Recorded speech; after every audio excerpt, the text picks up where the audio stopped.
परमेश्वर मी धन्यवाद देतो।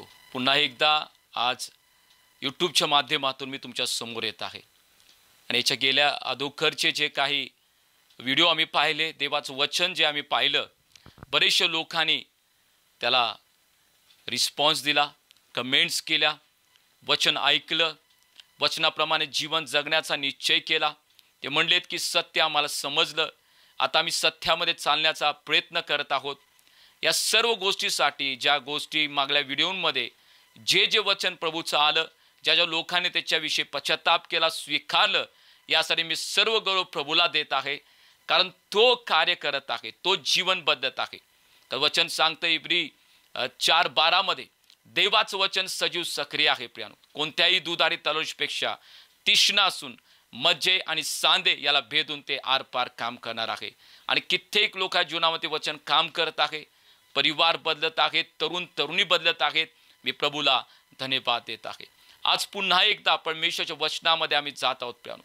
आज कुटुंबासाठी आम्ही विशेष देवाचं मार्गदर्शन आम्ही पाहत आहोत। परमेश्वरानं जेव्हा आदाम आणि हवेला निर्माण केलं, एक चांगली युनिटी, एक मजबूत युनिटी आम्ही पाहतो प्रियानो। आणि सैतानाला तीच युनिटी आज नको आहे, सैतानाला तीच एकता आज नको आहे। आणि मग पती पत्नीमध्ये वाद झालेले आम्ही पाहत आहोत। आणि मग 6 महिने, वर्ष, 2 वर्ष, 5 वर्ष, 10 वर्ष, 30 वर्ष विवाह होऊन सुद्धा त्या ठिकाणी पती पत्नीच्या नातेसंबंधामध्ये बिघाड आलेला आज आम्ही पाहत आहोत। मग ख्रिस्ती समाजामध्ये असेल किंवा जगामध्ये असेल, छोट्या छोट्या कारणावरून, छोट्या छोट्या गोष्टीवरून आज पती पत्नीमध्ये भांडणं लागत आहेत। आणि मग त्याचा शेवट घटस्फोट, डिवोर्स पर्यंत जात आहे। आज सैतान कुटुंब बिघडून टाकत आहे प्रिय लोकांनो। आज सैतान कुटुंबामध्ये गोंधळ घालत आहे। ज्या परमेश्वरानं स्त्रीला पुरुषाला एक बनवलं आणि त्यांच्या एकत्र येण्यामुळे जे सामर्थ्य, जी ताकद आहे, ती ताकद सैतान आज मोडून काढत आहे प्रियानो। प्रभूचा महान आणि मोठा उद्देश होता। उपदेशा पुस्तकामध्ये परमेश्वर म्हटला की तो एकटा असावं, बरे नाही की त्याला ती स्त्री यासाठी देतोय की ते एकमेकाला ते सहाय्य करतील, एक पडला दुसरा त्याला मदत करेल। आणि आज प्रियानो सैतान ते कुटुंब बिघडून टाकण्याचा प्रयत्न करत आहे। कुटुंबामध्ये भांडण तंटे होत आहेत।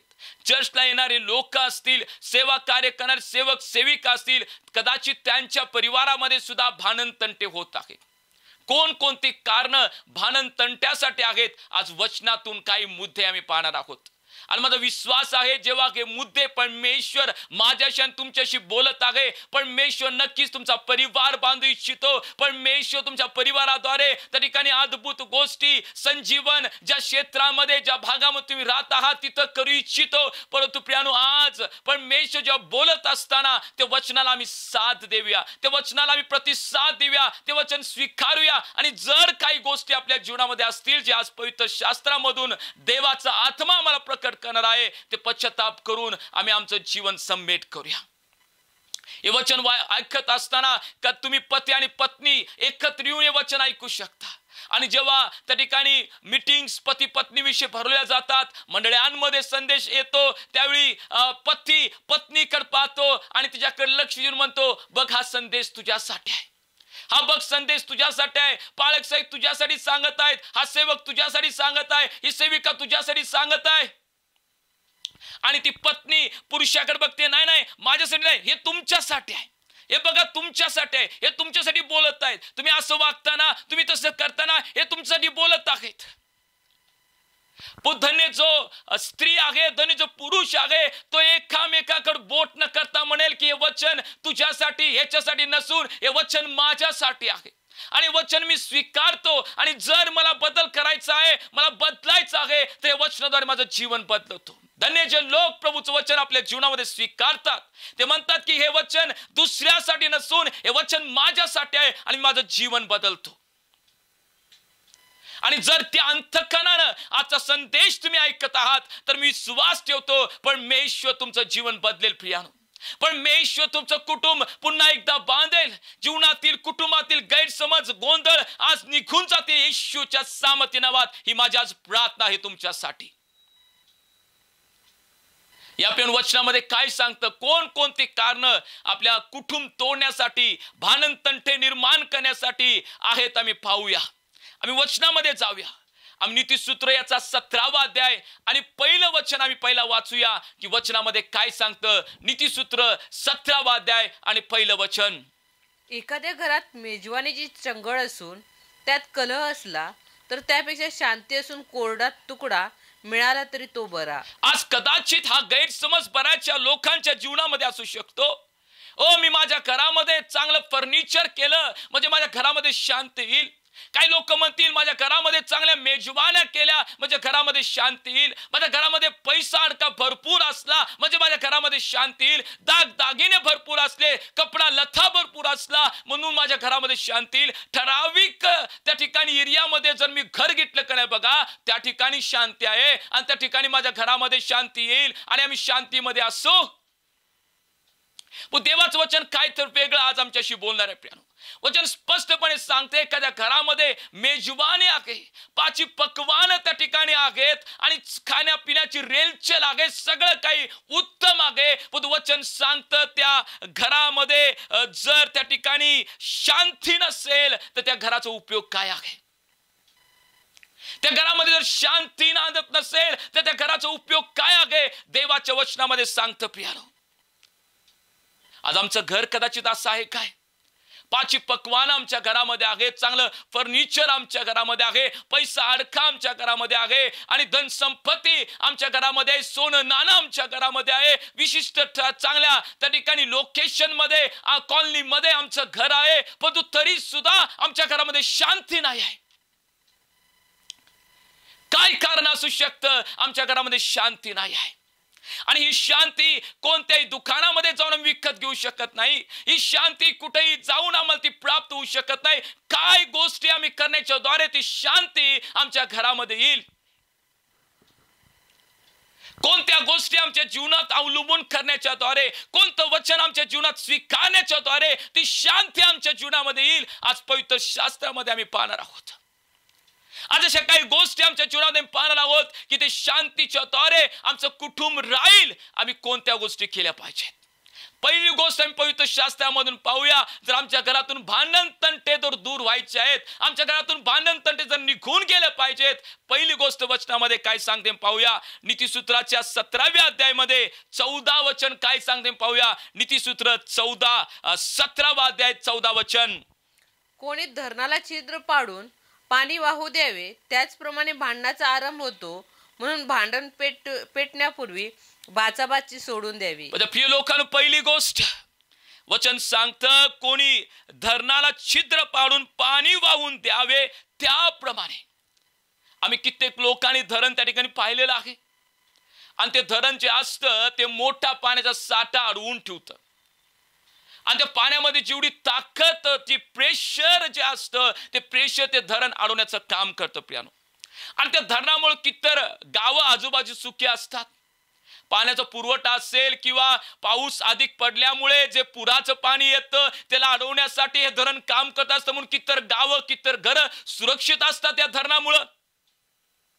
पण तू वचन सांगते माझ्या प्रियानो की जर ज्याप्रमाणे एखाद्या धरणाला जर छिद्र पडलं आणि जर पाणी वाहत गेलं ते छिद्र छोटा असेल, ते छिद्र एकदम लहान असेल, परंतु जसं ते वाहत जातं त्यातून पाणी जसं छिद्र मोठं होत जातं, एक वेळ येते जे एक बलवान आणि बलिष्ठ जे धरण आहे, जे किती तर त्या ठिकाणी मोठमोठ्या चांगल्या गोष्टी वापरून ते बनवलेलं आहे, ती फुटण्याची वेळ येते. त्यांच्यावर ते तुटतं माझ्या प्रियानो ते धरण. आजूबाजूला असलेली गावं, आजूबाजूला असलेले कित्येक संसार, कित्येक परिवार त्या ठिकाणी महापुरामध्ये त्या गडप होतो. त्याच्या घरामध्ये त्या ठिकाणी तो महापुराचं पाणी त्या ठिकाणी शिरतं.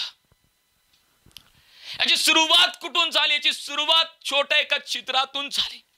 छोट्या एका छिद्रातून पाणी जायला लागलं वेळेत त्याच्यावरती त्या ठिकाणी कोणता प्रतिबंध करण्यात आला नाही, ते छिद्र मुजवण्याचा कोणी प्रयत्न केला नाही आणि मग त्यामुळे ते छिद्र मोठं झालं. आणि मी पाहतोय प्रियानो की ते त्या ठिकाणी असलेलं धरण, जे पाण्याची ताकद, जे पाणी नेस्तनाबूत करणारं, कित्येक परिवाराच्या त्या ठिकाणी घरांमध्ये शिरून, महापूर शिरून कितर कुटुंब उद्ध्वस्त करणार, ते पाणी अडवण्याचं ताकद ज्या धरणामध्ये होती, छोट्या छिद्रामुळं त्या ठिकाणी ते धरण उद्ध्वस्त झालं. आणि वचन स्पष्टपणे सांगते प्रियानो, बांधण्याची सुरुवात सुद्धा अशीच होते. आणि मग पती बोलतो, मग पत्नी बोलते, मग पती बोलतो, मग पत्नी बोलते. बोलण्यामध्ये प्रश्नाला प्रत्युत्तर करण्याच्या द्वारे वचन सांगते भांडणं वाढत जातात. म्हणून देवाचं वचन सांगते पहिली गोष्ट आमच्या परिवारातून जर ते भांडणं जायला पाहिजेत, पहिली गोष्ट वचन सांगते भांडणापूर्वी बाचाबाची आम्ही सोडून द्यावी.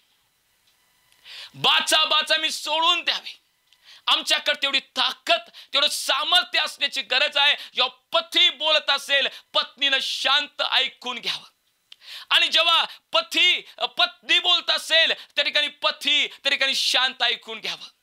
पती म्हणतील आम्ही आज पुरुष प्रधान समाजामध्ये राहत आहोत, आणि पुरुष म्हणेल मी काय कुईचं, मीला करून आणल्या, हिनं माझं ऐकलं पाहिजे, मी मिळवतोय, माझं घर आहे, माझी ऑथॉरिटी, माझं सगळं, माझं घे, मी काय ऐकू शकत नाही. माझ्या प्रियानो, जर प्रभूवर तुम्ही विश्वास ठेवता आणि तुम्हाला ठाऊक आहे या जगाच्या सृष्टीचा निर्माण करता प्रभू येशू ख्रिस्त, मनुष्याला वाचवण्यासाठी जो आकाश पृथ्वीचा निर्माण करता देव, मनुष्याला वाचवण्यासाठी तो या भूतलावरती आला आणि स्वतःला त्याने नम्र केलं. आज जर तुम्ही म्हणत आहात की मी त्या ठिकाणी या घराचा प्रमुख आहे, पुढारी आहे, जसा येशूनं आम्हा सर्वांसाठी स्वतःला नम्र केलं, माझ्या प्रियानो, जर तुम्ही म्हणताय मी या घराचा पुढारी आहे, मेन व्यक्ती आहे, तुम्ही स्वतःला नम्र करू शकता. माझी पत्नी बोलायला मी शांत बसतो, माझा पती बोलायला मी शांत बसतो. पहिली गोष्ट लक्षात ठेवा, जर कुटुंबामध्ये भांडण होऊ नयेत तर बाचाबाची आम्ही सोडून द्यावी. पती हॉलमध्ये बसून काहीतरी बोलत असतो, पत्नी त्या ठिकाणी किचन मध्ये बसून स्वयंपाक करत असते आणि पती इथनं उत्तर देतोय, ती किचन मधनं बाहेर येते आणि त्याला बडबडते, परत किचन मध्ये जाते, परत बाहेर येते, परत बडबडते, परत किचन मध्ये जाते, आणि त्याच्यामुळे ते जेवण पण व्यवस्थित होत नाही. कदाचित जेवणामध्ये वेगवेगळे मसाले वापरलेत, एवढेच वापरलेत, आणि काय मसाले असतील चांगले मसाले वापरलेत, पण त्या मसाल्यामध्ये त्या जेवणामध्ये प्रीतीच नाही, हो, प्रेमच नाही आहे. राग त्या जेवणामध्ये आहे, द्वेष त्या जेवणामध्ये आहे, मत्सर त्या जेवणामध्ये आहे. ते जेवण कसं टेस्टी होईल माझ्या बहिणी भावांनो. वचन सांगतंय की भांडणापूर्वी बाचाबाची सोडून द्यावी. भांडणापूर्वी माझ्या कुटुंबात भांडणं नसावीत, माझ्या परिवारामध्ये भांडणं नसावीत. जर कुणाला वाटतंय तर पहिली गोष्ट लक्षात ठेवा, जर शब्दाला शब्द वाढत आहे, शब्दाला शब्द वाढत जात आहे, एक तरी कोणी व्यक्तीनं तरी नम्रता घ्यावी. आणि मी असं म्हणेल, जो कोणी म्हणतोय की परमेश्वर माझ्यामध्ये आहे, मी त्या ठिकाणी प्रभूचा उपासक आहे, मी येशूचा आराधक आहे, असं जर कोण म्हणत असेल तर तो पहिला नम्रता घेईल की ठीक आहे बाई तू बोल, ठीक आहे बाबा तुम्ही बोला. आणि जेव्हा तुम्ही असं म्हणाल प्रियानो, तुम्हाला वाटेल कदाचित मी हारलो, मी शांत बसल्यामुळे मी पराजित झालो. नाही, तुम्ही शांत बसल्यामुळे तुम्ही पराजित झाला नाही, तुमच्या परिवारामध्ये भांडण लावणारा सैतान पराजित झालेला आहे येशूच्या नावात. तो सैतान पराजित झालेला आहे, आणि तिथून तो पळ काढणार की तू आता मला थांबायची गरज नाही, मी थांबू शकत नाही. कारण या घरामध्ये शांती आणण्यासाठी, या घरामध्ये युनिटी आणण्यासाठी, या घरामध्ये प्रीती आणण्यासाठी एक कोण तर काम करत आहे. ही बाई, ही स्त्री काम करत आहे, हा पुरुष काम करत आहे. माझ्या प्रियानो, तुम्ही शांत बसला म्हणून तुमचा तो त्या ठिकाणी पराजय नाही, तुम्ही शांत बसला म्हणून तुम्ही हारला नाही, तुम्ही शांत बसण्याच्या द्वारे सैतान हारलेला आहे, तुम्ही शांत बसण्याच्या द्वारे तो सैतान पराजित झालेला आहे. आम्ही स्वतःला नम्र करूया, आम्ही स्वतःला नम्र करूया, आम्ही स्वतःला नम्र करूया.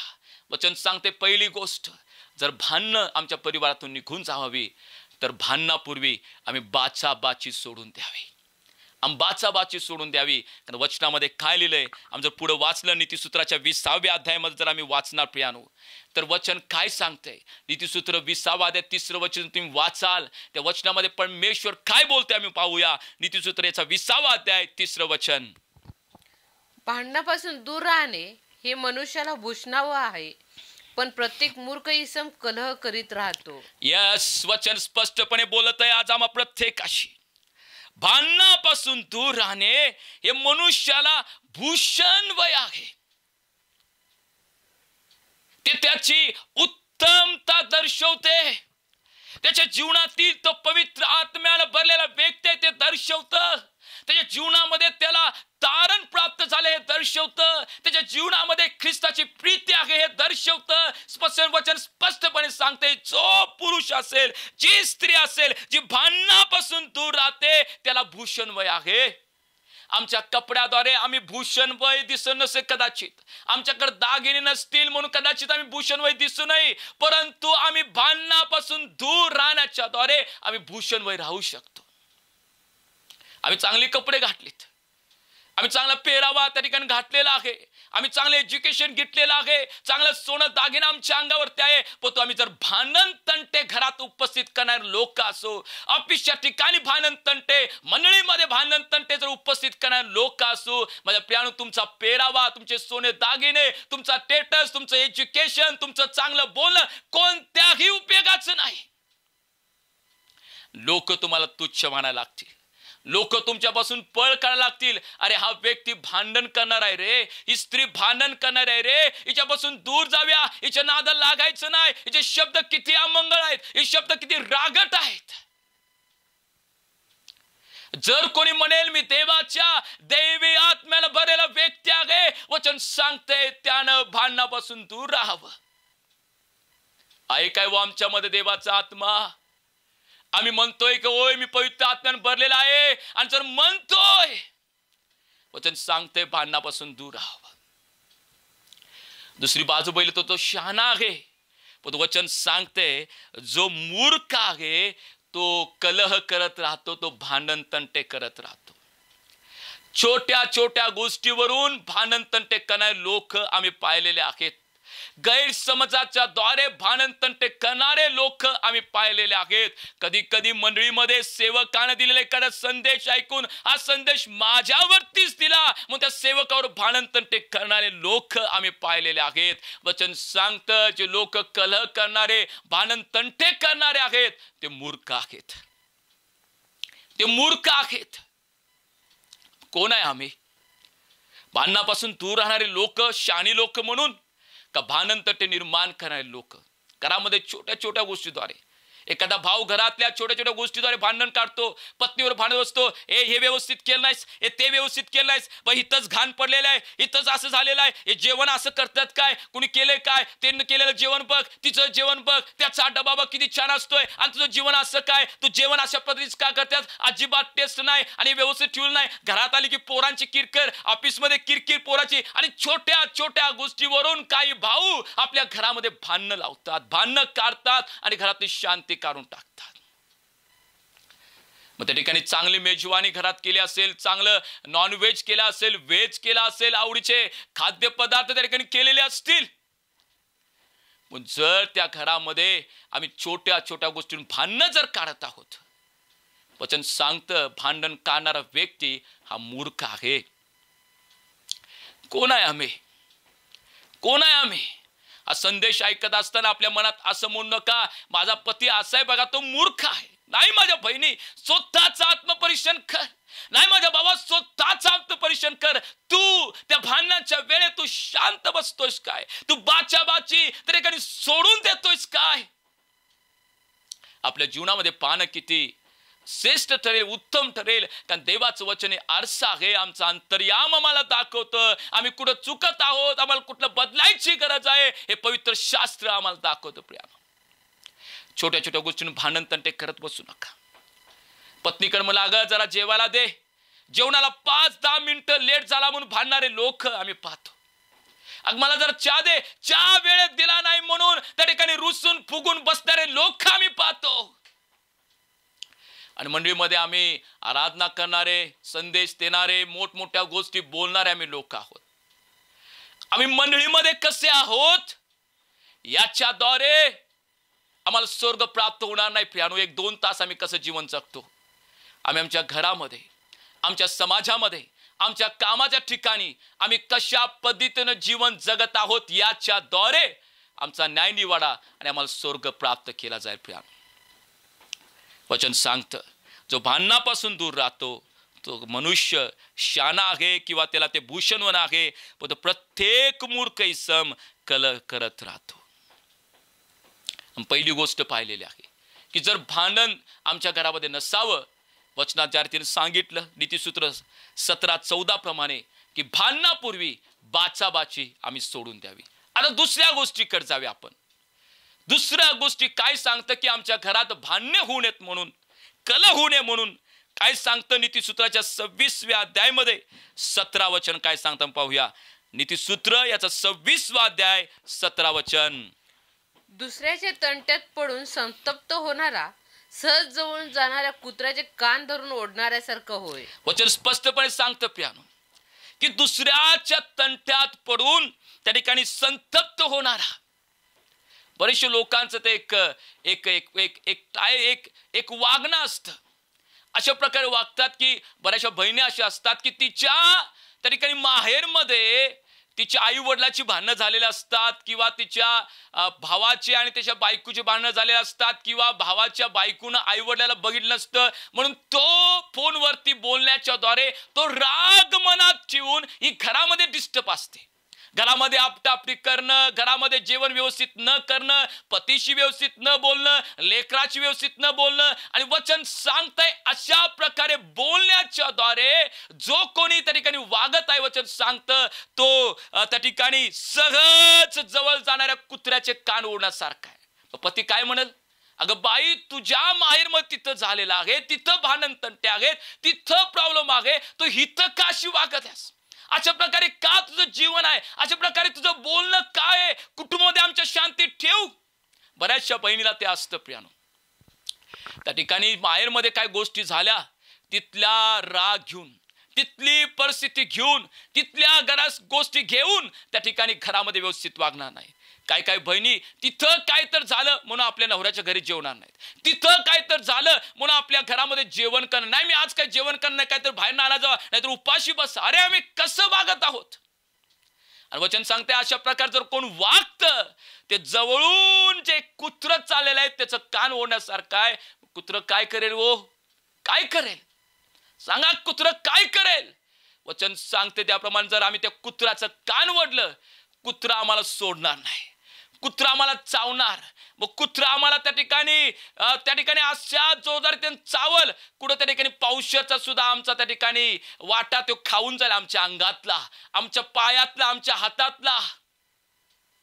आमचं जीवन कसं आहे प्रियानो, दुसऱ्याच्या भांडण तंट्याचं गोष्टी घरात जर आम्ही त्या ठिकाणी वागत आहोत तर आमच्या घरामध्ये शांती निघून जाणार. पती सुद्धा, काय काय पुरुष आमचे भाऊ सुद्धा त्या ठिकाणी कामाच्या ठिकाणी काय तर झालेलं असतं, व्यवसायाच्या ठिकाणी काय तर झालेलं असतं, किंवा गाडीवर नेत असताना कुठला तर एखादा गाडीवाला आडवा आला असतो, 4 व्हीलरवाला आडवा आला असतो आणि त्याच्यामुळं काय तर झालेलं असतं म्हणून तो मनात राग घेऊन तो आपल्या घरात राग काढत असतो. मग बायको राग काढणार, मग पत्नी लेकरांवरती राग काढणार, आईवरती राग काढणार, घरातल्या गोष्टी आपटापटी करणार, पत्नीबरोबर व्यवस्थित बोलणार नाही, लेकरावर व्यवस्थित बोलणार आहे. जावा शांत बसा रे, गवसा, मला जर शांत राहू द्या.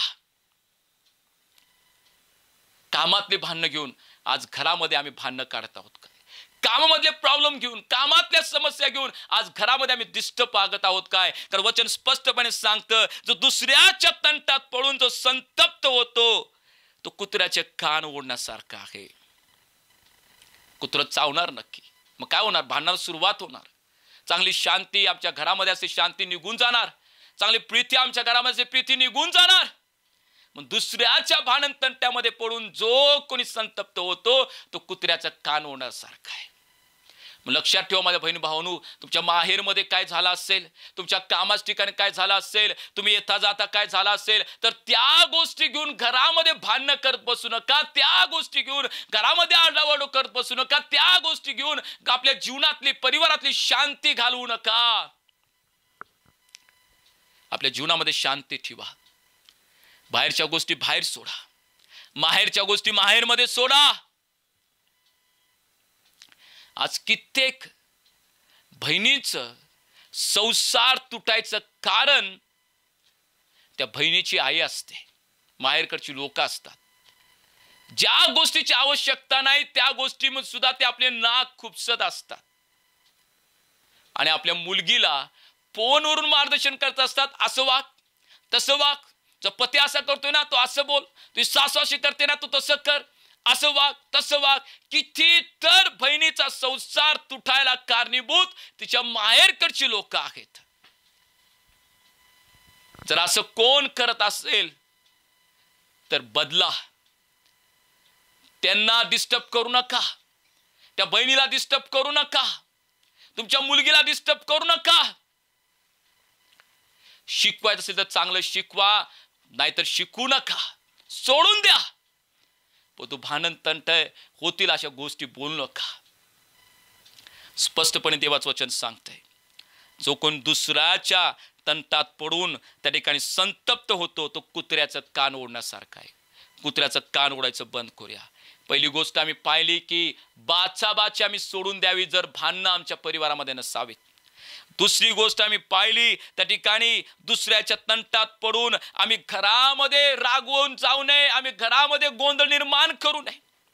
तिसरी गोष्ट आम्ही पाहूया काय सांगते वचनामध्ये. तिसरी गोष्ट दुसरे तिमोथेय याचा 2रा अध्याय आणि 14 वचन काय सांगतं. दुसरे तिमोथेय याचा 2रा अध्याय आणि 14 वचन. तू या गोष्टीची त्यांना आठवण दे. त्यांना प्रभू समोर निक्षून सांग की शब्दयुद्ध करू नका, ते कशाचे उपयोगी न पडता ऐकणाऱ्याच्या नाशास कारण होते. वचन सांगतं त्याप्रमाणे दुसरे तिमोथेय 2रा अध्याय 14 वचन की त्या ठिकाणी प्रियानो तिसरी गोष्ट शब्द युद्ध करू नका. शब्द युद्ध, शब्दातून युद्धाची सुरुवात होते आणि मग ते भांडण तंट्यावरती मग मारामारीपर्यंत जातं. सुरुवात शब्दापासून होते. नवरा एक गोष्ट बोलतो, बायकोला लगेच उत्तर आहे ती दुसरी गोष्ट बोलते. नवरा म्हणतो तुझी बघ तुझी बहीण अशी आहे, बायको म्हणते तुझी बहीण कशी होती मला माहित आहे की. नवरा म्हणतो तुझा भाव असा वागतोय, तुझा भाव कसा होता मला माहित आहे की. शब्दयुद्ध, शब्दयुद्ध वचन सांगते शब्दयुद्ध करू नका. मग सुद्धा मी पाहिलंय बाचाबाची सोडून द्या, तसं शब्दयुद्ध करू नका. तिसरी गोष्ट तो बोला लागलाय शांत बसा, प्रत्युत्तर देत राहू नका. त्या शब्दाचं जे युद्धाचं शब्द बोलण्याचं रूपांतर भांडण तंट्यांमध्ये रूपांतर मारामारीमध्ये होतं आम्ही पाहिलेलं आहे. रागाच्या पोटी आम्ही न्यूज मध्ये वाचतो, रागाच्या पोटी पत्नीला तरी पतीनं बेदम मारलं, जीवन सुद्धा घेतलं, जीव सुद्धा घेतला. आम्ही पाहतो किंवा पत्नीनं पतीला तरी काही जेवणातून विष घालून मारून टाकलं. ही सुरुवात कुठनं झाली? शब्दापासून, शब्द बोलण्यापासून, शब्दाची घोषणा करण्यापासून, शब्द बोलण्यापासून, एकमेकाच्या विरुद्ध शब्द बोलण्याच्या द्वारे. म्हणून वचन सांगते शब्द युद्ध करू नका, शब्द युद्ध करू नका, शब्द वाढवत बसू नका, शब्दाला शब्द देत बसू नका. जर आमच्या कुटुंबातून भांडण निघून जायचे आहेत प्रियानो, तिसरी गोष्ट लक्षात ठेवा की भांडण तंटे आमच्या कुटुंबातून निघून जाण्यासाठी आम्ही शब्दयुद्ध करू नये. मगाशी म्हटलं जर आम्ही स्वतःला पवित्र आत्म्यानं भरलेला व्यक्ती जर आम्ही म्हणत आहोत, जर आम्ही स्वतःला देवाच्या आत्म्यानं भरलेला व्यक्ती जर आम्ही म्हणत आहोत तर आम्ही त्या भांडण पासून दूर राहावं, शब्द युद्धापासून दूर राहावं. एखादा बोलत आहे त्याला बोलू दे, आम्ही शांत बसूया. वचन सांगते शब्द युद्ध करू नका, शब्द युद्ध करू नका. भांडणापासून आम्ही दूर राहूया. भांडणापासून जर दूर राहायचं आहे, आमच्या कुटुंबात जर भांडणं व्हाय नसा पाहिजे, तर माझ्या प्रियानो ही लक्षात ठेवा तिसरी गोष्ट आम्ही शब्द युद्ध करू नये. शब्द युद्ध करू नये कारण वचन सांगते ते शब्द जे आहेत ते कोणत्याही उपयोगाला पडत नाहीत. जे भांडणात आम्ही शब्द वापरलेले आहेत ते कोणत्याही उपयोगाला न पडता, कुणाची उन्नती त्याच्याद्वारे न होता, उत्तेजन न मिळता त्या मनुष्याचं हृदय त्या शब्द ऐकल्यावर तुटलं जातं. जो पती पहिला म्हणतो होता माझी पत्नी प्रिय पत्नी, किंवा जो पत्नी म्हणत होती माझा प्रिय पती, आणि मग भांडणामध्ये अशा प्रकारचे शब्द वापरतात. ती पत्नी म्हणते हाच काय जो पती, जो माझ्यावरती प्रेम करणारा, माझ्यावरती आपलं हृदय ओतणारा. या गोष्टी माझ्याविषयीच्या हृदयामध्ये आहेत. एवढे कळवट शब्द माझ्याविषयीच्या हृदयामध्ये आहेत. एवढं वाईट त्याच्या गोष्टी माझ्या गोष्टीच्या जीवनामध्ये आहेत. वचन स्पष्टपणे सांगतं शब्दयुद्ध करू नका. सैतान आमच्या मुखामध्ये शब्द घालत आहे. आमचा परिवार बिघडण्यासाठी, पती पत्नीचे नाते संबंध बिघडण्यासाठी सैतान आमच्या मुखामध्ये शब्द घालून आम्हाला प्रियांत ठिकाणी कुटुंबामध्ये भांडणं आणण्याचा तो प्रयत्न करत आहे. म्हणून शब्दयुद्ध करू नका. वचन काय सांगतंय? 2 तिमोथेय याचा 2 अध्याय आणि 24 वचनामध्ये काय लिहिलंय? 2 तिमोथेय याचा 2 अध्याय आणि 24 वचन काय सांगतं? प्रभूच्या दासाने भांडू नये, तर त्याने सर्वाबरोबर सौम्य, शिकवण्यात निपुण, सहनशील. वचन सांगते की प्रभूच्या दासाने भांडू नये. जर कोणी स्वतःला प्रभूचा दास म्हणतो, दासी म्हणतो, तर त्याने भांडू नये, भांडणं करत राहू नये, कुटुंबामध्ये गोंधळ करत राहू नये, मोठमोठ्यानं बोलणं, मोठमोठ्यानं त्या ठिकाणी आरडाओरडा करणं थांबूया. आणि तरुण जर मला ऐकत असतील, जे तरुण चर्चमध्ये आराधना करतात, इन्स्ट्रुमेंट वाजवतात, चांगल्या चांगल्या गीताद्वारे परमेश्वराचा गौरव करतात, त्या ठिकाणी काँग्रिगेशन म्हणतं अरे हा तरुण, ही तरुणी किती छान आहे, किती आराधना करते प्रभूची, किती आवाज यांचा सुंदर आहे, किती आत्म्यामध्ये वाढलेले आहेत. पण तू बरेचसे तरुण आणि तरुणचं जीवन आम्ही जर घरात पाहिलं, एवढा आरडाओरडा त्यांच्या आईच्या विरोधात, वडिलांच्या विरोधात एवढा आरडाओरडा असतो की जर ती चर्चमध्ये लोक पाहतील, ते म्हणतात बाबा ह्याला कशाला या स्टेजवरती उभा केलं, कशाला आराधना करायला उभा केलं, कशाला प्रार्थना करायला उभा केलं. आज आमचं जीवन कसं आहे? आम्ही चर्चमध्ये त्या ठिकाणी दाखवतो, आम्ही समाजामध्ये दाखवतो, पण तो घरामध्ये आमचा आरडाओरडा. कधी कधी आमचे शेजार पाजाचे लोक कावलेले असतात. अरे काय लोक सकाळी उठून प्रार्थना करतात, देवाची गाणी लावतात, दुपारी गाणी म्हणतात, फोनवरती बोलतात, प्रेज लॉर्ड म्हणतात, लोकांशी चांगल्या चांगल्या गोष्टी बोलतात, आणि रात्र झाली की ना काय होतं? एवढा आरडाओरडा, एवढं किंचळणं, एवढं भांडणं, एवढ्या त्या ठिकाणी अपशब्द बोलले जातात. ही खरोखर ही लोक ख्रिस्ती आहेत काय? आज आमच्या शेजार पाजारला आमच्याविषयी प्रश्न पडलेला आहे, खरोखर ख्रिस्ती आहेत काय? आम्ही चर्चला जातो म्हणून आम्ही ख्रिस्ती ठरत नाही. आमचं दररोजचं जीवन कसं आहे, कसं बोलतो, आमच्या परिवारामध्ये, आमच्या समाजामध्ये, आमच्या नातेवाईकांमध्ये असताना, मित्र परिवारामध्ये असताना, याच्यावरती आम्ही ख्रिस्ती आहोत का नाही ते ठरलं जातं. प्रियानो, वचन स्पष्टपणे सांगतंय प्रभूच्या दासाने भांडू नये. दास असेल, ती दासी असेल, त्याने आपल्या जीवनामध्ये भांडणं करू नयेत. भांडणाचा आत्मा त्यांच्या जीवनामध्ये नसावा. नाहीतर आम्ही केले सर्व प्रार्थना, आम्ही सर्व केलेले उपवास, आम्ही सर्व केलेली सुवार्ता ही सर्व व्यर्थ आहे. आम्ही प्रभूचं गौरव करू शकत नाही, आणि प्रभू सुद्धा म्हणेल हे तुझं सर्व व्यर्थ आहे. तुझ्या या सर्व अर्पणाचा, प्रार्थनेचा, उपवास प्रार्थनेचा मला वीट आलेला आहे. म्हणजे बहिणी भाऊन लक्षात ठेवा, वचन स्पष्टपणे सांगतं की प्रभूच्या दासाने भांडू नये. एका स्त्रीविषयी आम्ही पवित्र शास्त्रामधून पाहूया. उत्पत्तीच्या 24व्या अध्यायामध्ये एक भाव होता, त्याची आई वारली. त्याची आई वारण्याच्या द्वारे दुःखी झाला होता, कष्टी झाला होता, निराश झाला होता, कारण आईची जागा कोणी घेऊ शकत नाही. प्रियानो, दुःखी असताना, कष्टी असताना सर्व होतं त्याच्याकडे. एक राजकुमारासारखा तो जीवन जगत होता, पैसा अडका होता, नोकर चाकर होते, वडील त्याला होते, सगळं काय होतं, परंतु आई जाण्याच्या मुळे हृदय खिन्न झालं होतं. परंतु देवाच्या द्वारे एक पत्नी त्याला मिळाली. आणि काय झालं आम्ही पुढे पाहूया. उत्पत्तीच्या 24व्या अध्यायामध्ये 67 वचन काय सांगते. 67 उत्पत्ती याचा 24वा अध्याय 67 वचन.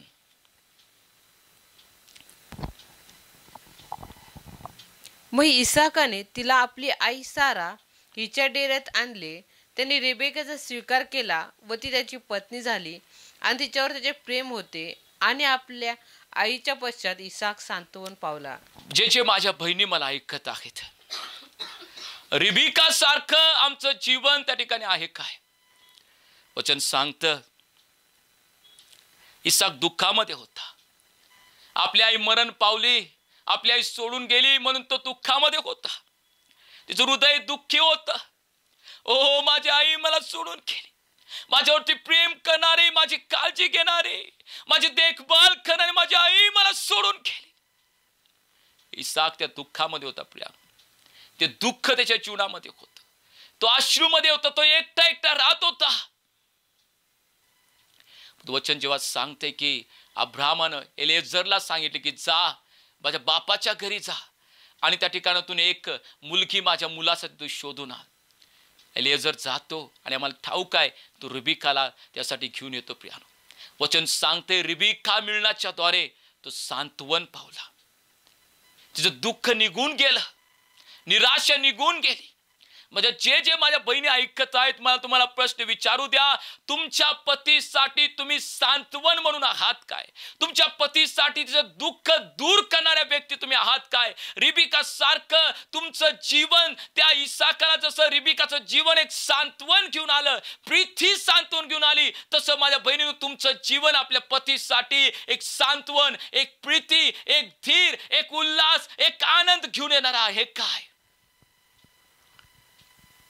पती निराश झालेला असेल, कदाचित कधी कधी पती त्याच्या व्यवसायामध्ये लॉस झालेला असेल, जॉबवरून त्याला कदाचित काढला असेल, बाहेरील बऱ्याचशा समस्या, संकट, गोंधळ त्याच्या मनामध्ये फिरत असेल. त्यावेळी एक पत्नी या नात्यानं तुम्ही तुमच्या पतीबरोबर कसं वागता? तिचं दुःख निघून जावं, त्या टेन्शनमधून त्यानं बाहेर यावं यासाठी कोणते प्रयत्न तुमच्याकडनं होत आहेत? अशा बहिणी आम्ही आहोत काय? अशा पत्नी आम्ही आहोत काय? मला काही माहित नाही. मला एवढं महिन्याला घरात पैसे पाहिजेत, मला सोनं दागिनं पाहिजे, मला कपडे पाहिजेत, मला हे पाहिजे, मला ते पाहिजे, मला बाकी काय माहित नाही, तू काही कर पण तू मला आणून दे. अशा स्त्रिया आम्ही आहोत काही का? रिबिका सारखं आमचं जीवन आहे. जो पती दुःखामध्ये आहे, जो पती निराशामध्ये आहे आणि तो आपल्या पत्नीसाठी सांत्वन म्हणून त्या ठिकाणी ती पत्नी आलेली आहे, ती रिबिका आलेली आहे. आणि वचन सांगतं तिचं दुःख त्या ठिकाणी निवारलं, सांत्वन तो पावला, त्या निराशातून तो बाहेर आला, त्या दुःखातून तो बाहेर आला. आमचं जीवन कसं आहे प्रियानो? आपलं जीवन कसं आहे आम्ही पाहूया. खरोखर माझ्या बहिणींचे जे मला ऐकत आहेत, रिबिका सारखं आम्ही जीवन जगत आहोत काय? आपल्या पतीसाठी उत्तेजन देणारे, सांत्वन करणारे, धीर देणाऱ्या आम्ही पत्नी आहोत काय? आम्ही पाहूया. इसाकाचं जीवन कसं होतं? इसाक आपल्या पत्नीसाठी काय होता? उत्पत्तीच्या 25व्या अध्यायामध्ये 21 वचन जर आम्ही वाचू, माझ्या प्रियानो, इसाक आपल्या पत्नीसाठी काय होता आम्ही पाहूया. इसाकाने आपल्या बायकोसाठी परमेश्वराची विनवणी केली, कारण ती वांज होती. परमेश्वराने त्याची विनवणी ऐकली आणि त्याची स्त्री रिबेका गर्भवती झाली. माझ्या प्रियानो, रिबिका वांज होती, मूल होत नव्हतं तिला.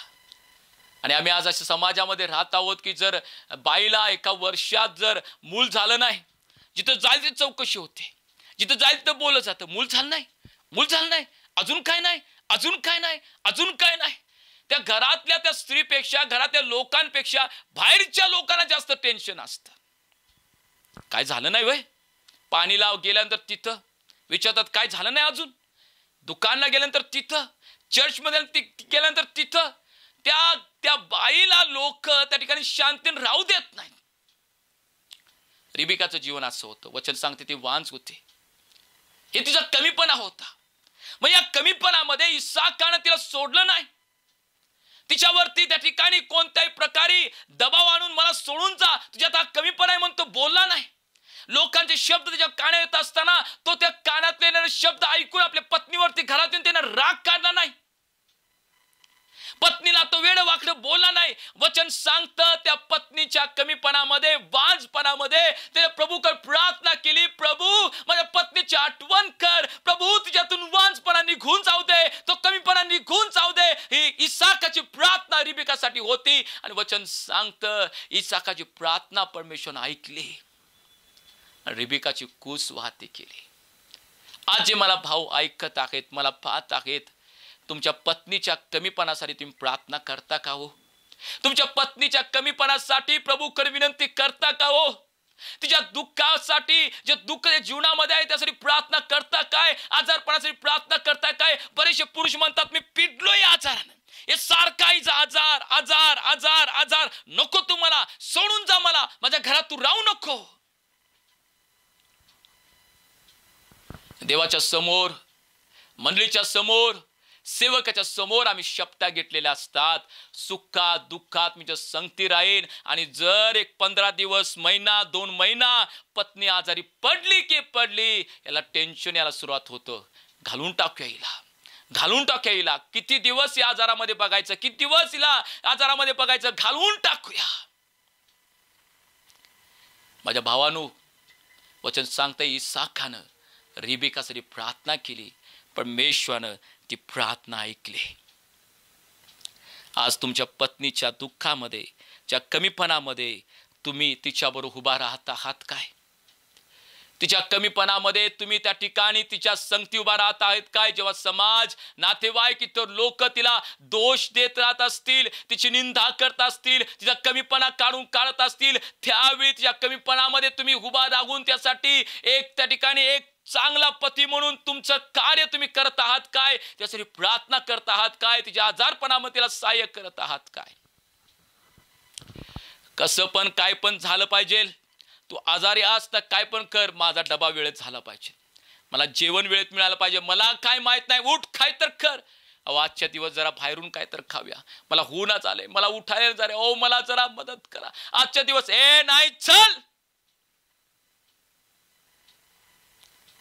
आम्ही स्वतःला ख्रिस्ती म्हणणारे, आम्ही स्वतःला सेवक म्हणून घेणारे, आज आमच्या जीवनामध्ये आमच्या पत्नीविषयी आदर नाही आहे. एपिसाच्या पुस्तकामध्ये परमेश्वर म्हटला स्त्री पुरुष एक देह होतील. आणि कोणी आपल्या देहाचा दोष केलाय काय? जो स्वतःच्या देहावरती जसा प्रीती करतोय त्याने तर स्वतःच्या पत्नीवरती तशी प्रीती करावी. आई काय कोण आपल्यामध्ये? जर तो काळा असेल, तो नकटा असेल, तो आरशामध्ये जातोय म्हणते अरे काळ्या, अरे नकट्या, आणि स्वतःला तो मारून घेतोय काय? कोण आहे आपल्यामध्ये? नाही. तो कसाही असू दे, आपल्या देहावरती स्वतः प्रेम करतो, काळजी घेतो. आमच्या पत्नीची का नाही? आमच्या पत्नीची का नाही प्रियानो? वचन सांगतं इसाकानं रिबेकासाठी प्रार्थना केली, परमेश्वराने ती प्रार्थना ऐकली आणि ती कूस वाहती केली. आज आमचे जीवन कसं आहे? आज कशा रीतीनं आम्ही जीवन जगत आहोत? पत्नी म्हणून एक रिबेका सारखा आहे काय? पती म्हणून एक इसाका सारखं आमचं जीवन आहे काय? आणि जर नसेल तर प्रभू करून आज रात्री तुम्ही प्रभूकडे मागावं, आज या वेळेला प्रभूकडे मागावं की प्रभू मला सहाय्य कर, मला मदत कर देवा, मला त्या ठिकाणी एक इसाका सारखं जीवन जगायचं आहे, मला रिबेका सारखं जीवन जगायचं आहे, एक आदर्श परिवार म्हणून राहायचं आहे, प्रभू मला सहाय्य कर. याच प्रार्थना तुम्ही करू शकता. जो इसाकाचा परमेश्वर, जो रिबेकाचा परमेश्वर, तो तुम्हाला नक्कीच सहाय्य करेल प्रियानो, नक्कीच तो मदत करेल आणि एक आदर्श परिवार बनण्यासाठी तो तुमचं जीवन, तुमचा परिवार तो उभा करेल. आमचे नेत्र आम्ही बंद करूया, आम्ही प्रार्थना करूया, आम्ही पश्चाताप करू शकतो, आम्ही प्रभूकडे मागू शकतो की प्रभू मी माझ्या पत्नीचा अपमान केला देवा, मी माझ्या पतीचा अपमान केला देवा, मला क्षमा कर, मला परमेश पित्या असं वागायचं नाही, मला बाहेर कर. मी भांडण तंटे करणारा व्यक्ती आहे, मी राग करणारा व्यक्ती आहे, पुरुषत्वाचा अधिकार गाजवणारा व्यक्ती आहे, मला बदल पित्या, मला बदल, माझं जीवन बदलू दे. आज कोण प्रार्थना करेल काय? आज कोण पश्चाताप करेल काय? परमेश्वर पाहत आहे, परमेश्वर तुमच्या प्रार्थनेकडे त्याचं लक्ष आहे. जर पश्चातापावर प्रभू तुम्ही येतात, प्रभू मला क्षमा कर, मला बाहेर काढ देवा, या रागातून, द्वेष करण्याच्या वृत्तीतून, कमीपणा करायच्या वृत्तीतून, कमी दाखवायच्या वृत्तीतून, पानंतंट्यातून मला बाहेर काढ प्रभू. आज तुमची प्रार्थना आहे तर परमेश्वर तुम्हाला सहाय्य करणार आहे. परमेश्वराचा आत्मा आज तुम्हाशी आणि माझ्याशी तो बोललेला आहे. आम्ही पश्चातापावर समोर येऊ. परमेश्वर कार्य करणारा देव आहे. पित्या मी तुला धन्यवाद देतो. आज या लोकांनी, तुझ्या प्रिय लोकांनी प्रभू आजचा तुझा निरोप त्यांनी ऐकलेला आहे पित्या. आणि सैतान त्याचं कुटुंब तोडावं, त्या ठिकाणी कुटुंबामध्ये अशांती असावी यासाठी प्रयत्न करत असताना प्रभू आज वचनावर तू बोललेला आहेस, कशाच्या द्वारे बाणन तंठे आमच्या पर्वत निघून जातील. मी प्रार्थना करताय जर कोणी आज पश्चाताप केलाय, मी पत्नीच्या विरुद्धात बोललो, मी पतीच्या विरुद्धात बोललो, मी मागत आहे देवा त्यांना क्षमाचं त्या ठिकाणी हृदय तू दे. त्याला पश्चातापाचं हृदय दिला असताना त्याच्या प्रत्येक पापाची क्षमा होते देवा. दुष्टाचं कार्य त्याच्या परिवाराच्या विरोधातलं मी येशूच्या नावात तोडतो देवा. कुटुंब तोडण्यासाठी, पती पत्नीचे नाते संबंध तोडण्यासाठी कार्य करण्यात दुष्टाला मी धमकावतो येशूच्या नावात. बापा ते एक असू द्यात, एक असू द्यात देवा. सर्व परिस्थितीमध्ये, दुःखामध्ये, अश्रूमध्ये, सर्व गोष्टीमध्ये त्यांच्यामध्ये एकता आणि युनिटी असू दे यासाठी प्रार्थना करताय देवा. धन्यवाद तो आमच्याशी बोलण्याबद्दल. सर्व आदर, सर्व गौरव, सर्व महिमा तुला देवा. तुझं नाव उंच करतो. लूक 8:8 प्रमाणे 100 पट पीक येऊ दे येशूच्या नावात. आणि जो गौरव होते पित्या धन्यवाद देतो. मग ते 7:7 तुम्ही म्हटलास मागा म्हणजे मिळेल. मागिते दिलस धन्यवाद. ही प्रार्थना मी येशूच्या नावात करतो. आमेन, आमेन, आमेन. विश्वास ठेवतो परमेश्वर प्रत्येकाशी बोललेला आहे प्रियानो. परमेश्वरचं वचन तुमच्याकडे आलेलं आहे. परमेश्वर तुम प्रत्येकाला आशीर्वाद करो. जर या संदेशावर तुम्ही आशीर्वाद झालेला आहात, हे संदेश इतरांना शेअर करा, लाईक करा, त्याला कमेंट करा आणि इतरांपर्यंत हे वचन जाऊन इतर परिवार सुद्धा त्या ठिकाणी ख्रिस्तामध्ये मजबूत व्हावेत यासाठी तुम्ही प्रयत्न करा. परमेश्वर देव आपण प्रत्येकाला आशीर्वाद करो. Praise Lord.